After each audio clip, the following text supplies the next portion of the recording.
Alexander and the Wind-Up Mouse, 새앙쥐와 되었지 by Leo Leoni. Help!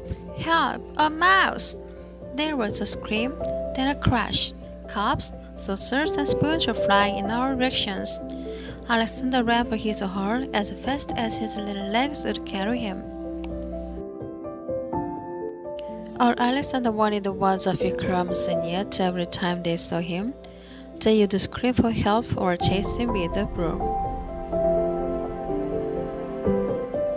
One day, when there was no one in the house, Alexander heard a squeak in Annie's room. He sneaked in, and what did he see? Another mouse. But not an ordinary mouse like himself. Instead of legs, it had two little wheels, and on its back there was a key. Who are you? Asked Alexander. I'm Willie, the Wind-Up Mouse, and his favorite toy. They wind me to make me run around in circles, they color me, and at night I sleep on a soft white pillow between the doll and a woolly teddy bear. Everyone loves me. They don't care much for me, said Alexander sadly, but he was happy to have found a friend. Let's go to the kitchen and look for crumbs, he said. Oh, I can't, said Willie. I can only move when they want me, but I don't mind. Everybody loves me. Alexander too came to love Willie. He went to visit him whenever he could.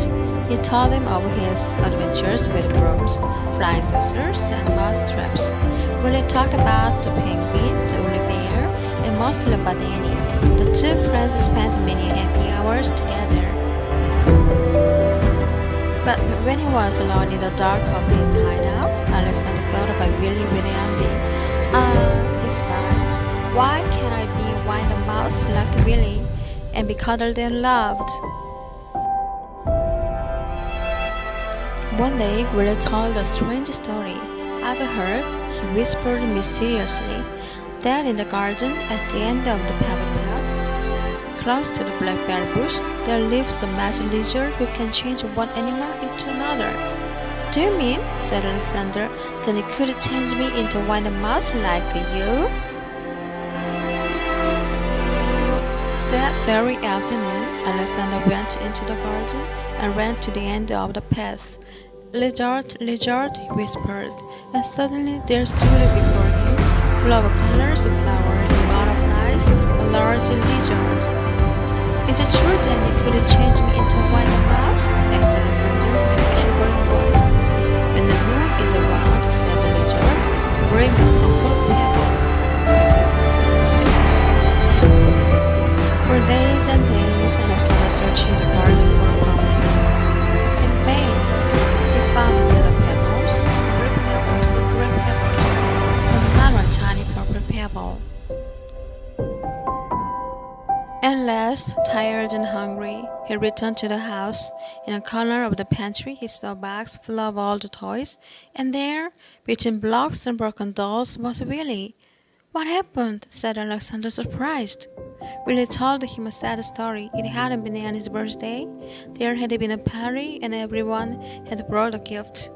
The next day, Willie sighed. Many of all the toys were dumped in this box.